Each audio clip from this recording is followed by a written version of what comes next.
বাড়ির অবস্থা দেখে বিয়ে না দিয়ে ছেলেটার চেষ্টা দেখে বিয়ে দিন। নিজের মেয়েকেও স্বাবলম্বী করে তুলুন। বিশ্বাস করুন, অভাবের চেয়ে অশান্তি অনেক বেশি ভয়ঙ্কর।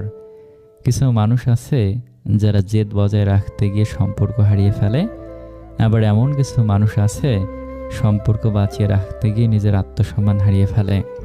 তীরটা যখন বুকে ঢুকলো তখন কষ্ট পাইনি।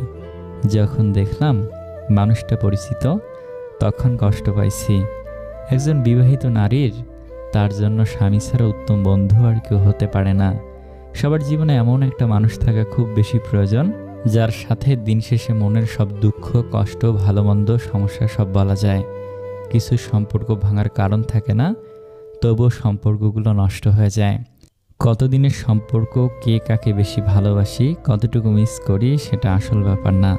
আসল ব্যাপার হলো সম্পর্কটা কতটা শান্তি।